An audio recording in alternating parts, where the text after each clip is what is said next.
Back to my channel. এই হচ্ছে আমাদের রাধা গোবিন্দের আশ্রম।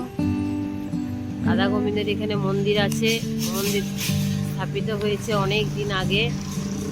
পাণ্ডবেশ্বর রাধা গোবিন্দ মন্দির।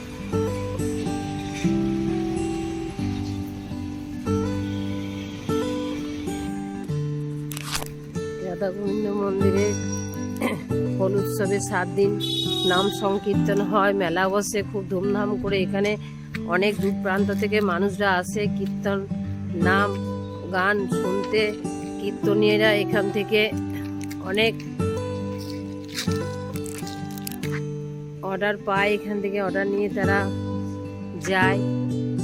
খুব সুন্দর মনোরঞ্জন একটা পরিবেশ। এই পরিবেশে মানুষ আসে বর্ষে শান্তি। পেছন দিকে একটা শ্মশান আছে, এটা হচ্ছে আটচালা। নাম সংকীর্তন হয় 7 দিন ব্যাপী।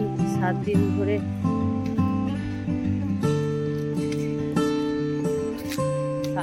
নাম কীর্তন হয়, ভগবানের নাম হয়। এই আটচালা, এখানে গোবিন্দের সেবা হয় নিত্যদিন। রাধা গোবিন্দের নিত্য সেবা হয়, পূজা অনুষ্ঠান হয়। আর এই ফাল্গুন মাসে 7 দিন নাম সংকীর্তন হয়। 7 দিন ধরে মেলা বসে।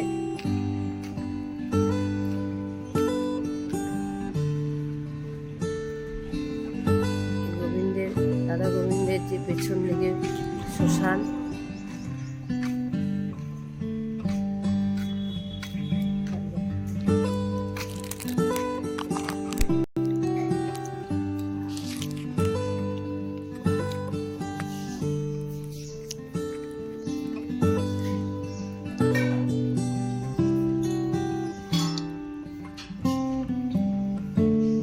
প্রতিদিন নিত্য সেবা হয় না, রোজ দিন। আর ভোগ কখন হয়? ভোগটা আচ্ছা আচ্ছা। রাধা গোবিন্দ আর দুই পাশে গৌরাঙ্গ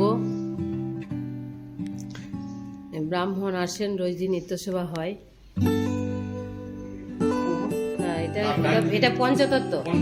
আচ্ছা, মাঝখানে মহাপ্রভু। হ্যাঁ, তারপর আচ্ছা অদ্বৈত আচার্য। আচ্ছা আচ্ছা আচ্ছা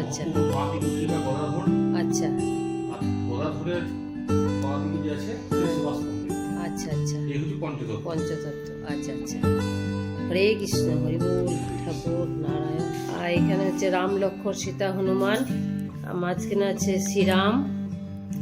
শ্রীরামের বাঁ পাশে আছে সীতা, এদিকে আছে লক্ষ্মণ বাঁ সাইডে, আর এখানে হনুমান। শ্রীরামের ভক্ত শ্রী হনুমান।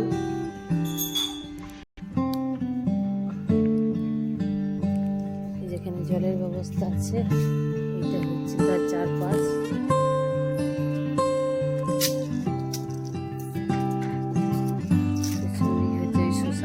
শ্মশানের ওই শ্মশান, এখানে শ্মশান, তাতেই সব শেষ। এই শ্মশানেই সব শেষ। সেই শ্মশান, ওখানে মৃতদেহ সৎকার করা হয়।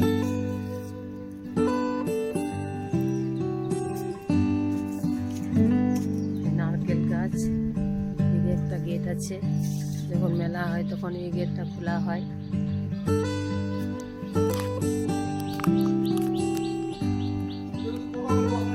আচ্ছা আচ্ছা, এসো।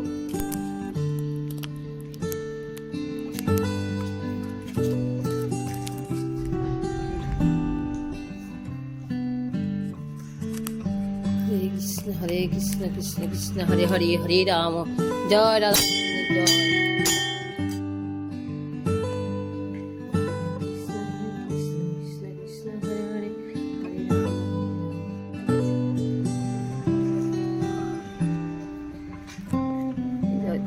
যখন 7 দিন যে মহা উৎসবটা হয় হোলির সময়, লোকালোকে লোকারণ্য, প্রচুর কীর্তনীয়ারা আসেন অনেক দূর থেকে। এখান থেকে তারা কীর্তনীয়ারা কীর্তন করার জন্য বিভিন্ন জায়গায় তারা অ্যাডভান্স নিয়ে যায়, এখান দিয়ে যায়, অর্ডার পায়।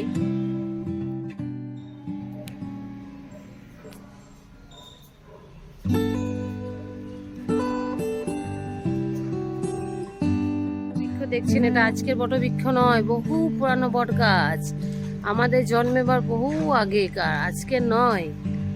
এর ডালপালা শাখা প্রশাখা চারিদিকে ছড়িয়ে পড়েছে, প্রচুর ছায়া, এখানে শীতল পরিবেশ, ঠান্ডা হাওয়া। গ্রীষ্মের দিনে অনেক মানুষ এখানে বসে। পেছনে যে শ্মশান আছে, শ্মশানের এখানে খাওয়া দাওয়া সবাই করে, মৃতদেহ সৎকার করে।